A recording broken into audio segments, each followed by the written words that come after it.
Welcome back, my friends, to this special overview of Set 6 Gizmos and Gadgets, Hyper Roll style. Now to begin with, let me remind you, all of this is from the PBE and is subject to change. It usually doesn't change that much, but nothing is set in stone right now. In this video, we're going to break it down into multiple parts. Right now we're in the introduction. In the introduction, I tell you what this channel is all about. It's called Mission for Tuition because we are trying to pay for our son's middle and high school tuition. He has to go to a frightfully expensive school, and we make all of our money on views. Part 2 will be breaking down this set in general, talking about the augments, how they work, how you can choose them, and why this is my favorite set. I know some people feel the number of augments makes this set intimidating. Believe me, it's not. Stick through the video and you will see how the augments are going to make this much easier. Then we're going to go through this build by build. If you want to jump to a specific build, look through the chapter headings in the description below. And then at the end of the video will be a special plea to our regular users who want to help the mission along. You'll see it and understand when it comes by. And with that said, let's get started right now with the augments. So let's say you start off with an augment like this. You have a scrap emblem, an all for one that involves tyrants, or finally the Celestial Blessing 2, which is a healing one. If you're unsure, it's always safe to go with healing. That's never going to be a bad thing. And there's multiple types of healing emblems. There's the Celestial Blessing, like you just saw, that gives a percentage of health back, or there is Thrill of the Hunt, which will restore health upon kill. If you're not sure, go for one of those if they're available. Sometimes an augment will just jump out at you. If you have an assassin and you see the ability to get another assassin on your team, go for it. Now you know you're going to be heading assassin in that game. But ultimately, the same rules apply as applied in last season. This is just another data point.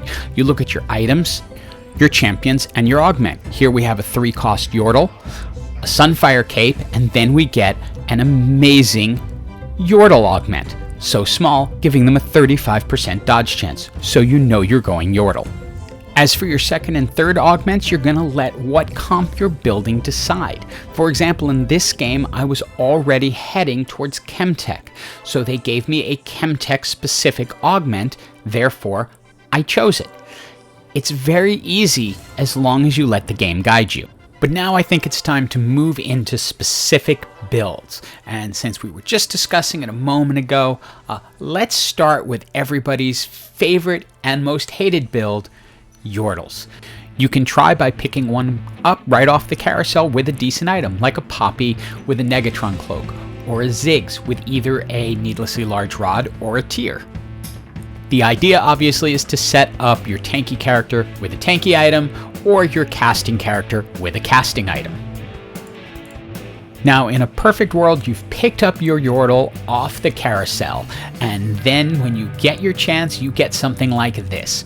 Trade Sector. Trade Sector is a fantastic augment for Yordles because it allows you one free roll per turn, which gives you lots of rolls for lots of Yordles. In a perfect world, you'll find the So Small augment, giving you a 35% dodge chance, as we already talked about, and then finally, a High Roller augment, giving you 3 loaded die. If you do end up with High Roller, I highly suggest using it on Lulu, since her other trait is Enchanter, and those are all high-level champions. So you have a good chance of finishing out your Yordle build by using it on Lulu. And while summoning veigar is a lot of fun and will often get you into the top 4, the reality appears to be that for Hyper Roll, even watching him dropping furry horns being as cool as it is, he just isn't strong enough to get you a consistent win. But you're likely getting top 4, which isn't bad. Generally, I find if I'm going Yordles, it's best to go into the Arcanist line, because Ziggs and Vex are already Arcanist, and it will be easy to add 2 more to get to 4. Yordles is incredibly versatile because you can use either Tristana or Ziggs to carry. Oftentimes people will say that Heimer makes a good carry. I tend to use Ziggs simply because you're going to get Heimer later in the game and you don't want to be too low by the time they power up.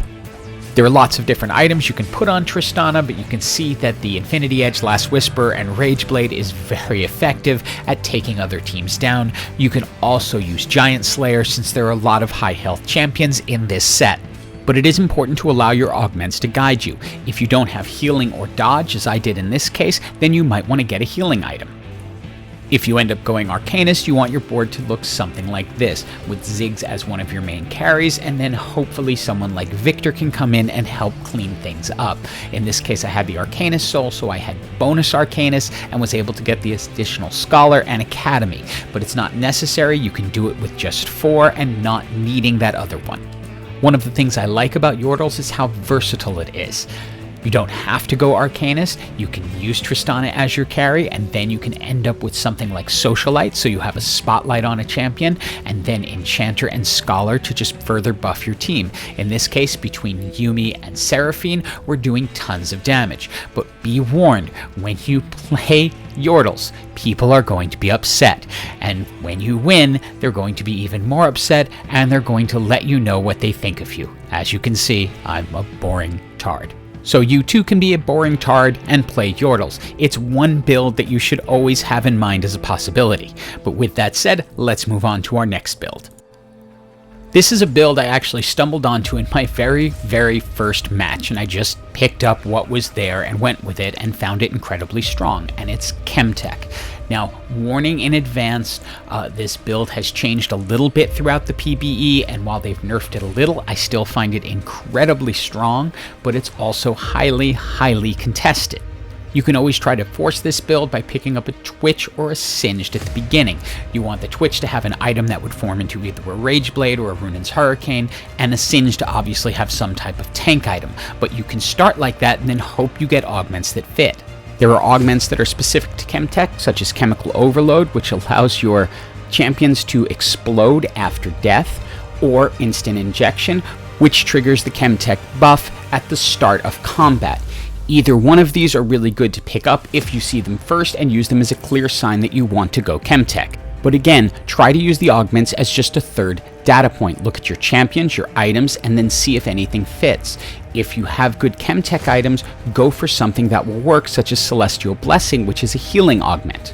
Early on, I find Twitch incredibly strong with something like a Rage Blade or Runin's Hurricane, and he can be enhanced with an additional assassin. So by round 4, you are running 3 Chemtechs and 2 assassins, and they will be able to defeat enemies you didn't expect them to. As the match continues, you want to look for obvious Chemtech augments or healing augments that will work. Again, Instant Injection, once you find it, if you're running Chemtech, is a perfect one to pick up because it will allow your buff to last longer. You can use Twitch as an item holder for Urgot, who you will get later on since he's a 4 cost, or you can just use Twitch on his own if you happen to get him up to gold 3 stars. I found him to be incredibly effective and stand up to a lot of damage, especially with the healing built into Chemtech, and if you pick up 1 or 2 healing augments, you will find it very hard to take him down, and he will survive much longer than you expect. But with that said, keep Chemtech in mind, and let's move on to our next build. In general, if you get to your first augment and you see Socialite Heart as a choice, I say go for it. It works into a lot of things, but it's specific for this next build, which is Spotlight Challenger. Having the Socialite Heart or any Socialite champion such as Tarek or Seraphine will put a spotlight on the board. That Hex has magical powers. The first level is 20% additional damage. At level 2, you gain an additional 5 mana per second, and at level 3, you gain 30% lifesteal. When I get it, I usually like to pair this up with Challenger because Challengers are getting additional attack speed right off the jump, along with the ability to rush over to their next victim. With that increased damage, increased mana, and increased lifesteal, it can make champions incredibly powerful. I like to use Camille as my item holder and then switch over to Fiora as soon as possible. The more Socialite squares you have, the more powerful she will become. Either one of them can hold up, but Fiora, even at 1 star, is going to smoke pretty much any team with the right items. In this case, I went with a combination of Infinity Edge, Last Whisper, and Hand of Justice for a little extra healing, but it's not necessarily the best way to go, but it'll certainly get you there. I found the best item combination to be an Infinity Edge, Bloodthirster, and Spear of Sojin. It allows her to heal additionally, even if you don't have the 3rd Socialite square, as well as cast more often and do a ton more damage. If you get lucky enough to get a 2-star Kaisa, get her into the spotlight and get ready to watch her tear things apart. These aren't necessarily the best items for her. Those would be Rageblade, Hand of Justice, and Giant Slayer, but with Fiora already perfectly itemized, I just took what was left over. Spotlight Challenger is an incredibly fun build to make and also to play. You want to look for some clear signs, such as Challenger emblems, a Spotlight augment, or things like that to tell you you're headed in the right direction. And with that said, let's move on to our next build. This is a build I like to call Twin Sisters because it involves using Twinshot and then Vi and Jinx, who trigger the sister buff, which ultimately increases the enhancement on the Twinshot buff and makes the entire team stronger. And much like the Yordle build, this is one that will upset people when you're playing, and I don't know why. Now, this is not a build you force off the carousel. Instead, you want to see either augments, champions, or items that are very friendly to it. If you get an early Twinshot heart, then it might be a good idea to go for it. Since bruisers also play an important role in this build, since Vi is a bruiser, getting an early bruiser augment might not be a bad idea either, as a sign to head into the twin sister type of build. Most of the time when I end up in this build, it's because nothing has become clear and I end up simply taking a healing augment as my choice. As I stated earlier, this is a good strategy when you're not sure what build to go for. Presuming you found a lot of Twinshot champions along the way and it's all working out, then when the time comes, obviously you pick up the Twinshot specific augments for your build. I tend to gravitate towards Kog'Maw as a good item holder for Jinx, since it's going to be a lot of the same items. Some type of healing item and damage item, often a Rageblade will also be included too, but it's not absolutely necessary.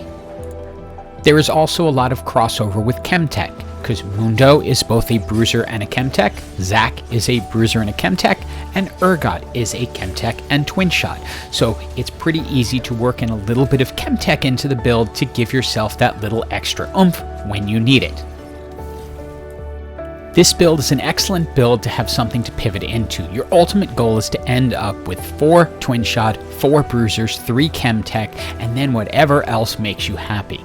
You can win it with Jinx as your main carry and most of your items on her, or if you manage to get really lucky and get a cold Kog'Maw, you can use Kog'Maw. As you can see, it's really about 4 bruisers, 3 Chemtechs, and at least 4 Twinshots. In this case I had 5, and I also happened to work in Mutant since I had Kog'Maw as my main carry and hadn't pulled him out. Twinshot is a very strong build to keep in mind. Look for the augments that work for it, and with that said, let's move on to our next build. Now, in every single season of TFT and every video I've ever done on build compilations, there's been one build that has pretty much always shown up, and that's Assassins, and that's because it remains among the top builds pretty consistently, especially if you end up with the right items on the right champions. In this particular match, I went pretty traditional in that I used a tanky frontline and then the assassins to help clean up the damage and ultimately led to victory. But there is more than one way to do that this year. You can also end up going with Assassin Chemtechs, with Twitch as both an Assassin and a Chemtech if you can get your hands on an Assassin emblem. It's a pretty easy comp to make and pretty solid to win with. There's one more Assassin comp that is completely broken if you get the right augments, but before we talk about that, let's go over how to start an Assassin build. Obviously, you can pick up a Twitch right off the carousel, that starts you with an Assassin, or you can grab an Assassin augment, such as Smoke Bomb right here, which allows your assassins to enter stealth the moment they drop below 60% health and become untargetable. You can also head into Assassin early on by simply picking up Assassin Heart if it's offered to you. That gives you one additional Assassin on your team automatically. Now finally, I mentioned another build, and that is Syndicate Assassin. If you get the opportunity to pick up a Syndicate Heart early, I strongly suggest doing it and then moving into Syndicate Assassin. It is incredibly strong and probably overly broken right now. So why is this so strong? Well, first look at the Syndicate buff. You're getting additional armor, magic resist, and omnivamp, and 2 of your assassins are already syndicates. That's Shaco and Akali. That makes it fairly easy to get to the 6 Assassin 5 Syndicate position, and that will lead to a win almost every single time. When I go this route, I like to use Twitch as my item carrier until I get a 2-star Shaco. Then I will switch Twitch out and put the items onto Shaco. He's going to be much stronger than Twitch since he also has the Syndicate buff. Now, I am not suggesting to force this or any other build. You want to go by the augments, the items, and the champions you are getting. However, if you get a chance to get a Syndicate emblem, and you have the assassins, go for it. This really is OP at this time. Now there's one final build that I want to bring to your attention, and it's really sort of specific. Much like the Spotlight Challenger build, you don't want to do this unless you get a clear sign from the gods that it's something you want to do. And that is academics. If you see cram session, it's probably a good idea to go for academy. This build is pretty straightforward. As you can see, the Academy buff is going to add ability power at each tick, and then also they get additional ability power from each other's casts. Garen is going to be your tank, and Lux is going to be your carry. But I would only do this build if you get the exact right augments, champs, and items. And now we've reached the end of the video in terms of showing you builds. If you tune out here, I understand. Hope you have an awesome day. For the regular viewers who want to hear the whole story, well, here it comes. And don't worry, we'll show you some action along the way, so it's not just me babbling. Some real talk here. While the channel has grown exceptionally since I went TFT only about 4 months ago, it is still not making even a slight dent in tuition money, and that is forcing me to potentially have to take another job that would eat up all of the time I have for the channel. I'm hoping that this video you're watching right now has blown up and is helping the channel grow even more. And as I mentioned during the last live stream, I've sent emails to a few people at Riot in the hopes of getting into the League of Legends partner program. But with the release of Set 6 and all the other projects they have going on, I'm not at the top of their priority level, and likely my email never got seen and got buried in a bunch of other stuff they just considered spam. This is where I'm hoping y'all can help. First, if you want to see these videos continue, share this one, get it out there, put it on Twitter, Reddit, wherever you can, whatever community you talk about TFT in, let them know about this channel so it can grow. Second, see if you can help get Riot to notice this channel. Tweet at them. Send a message to anyone you can who could possibly get a message over to them that there is a hyper role only channel that exists that has a purpose behind it and could be really cool. I believe if the right person at Riot sees this channel, it would be something they would be interested in getting behind. In reality though, that ask can't come from just me. They need to see that there are other people interested in the channel and interested in the mission. And for those of you still here, here's a secret little build with a positioning tip. If you go snipers, get yourself some target dummies and put them in the corner in front of your sniper, preferably with Yuumi fencing them in. It keeps them safe from assassins and leads to a pretty easy victory. Hope you enjoyed this video. It helps you on your road to hyper, and that you have an absolutely awesome day.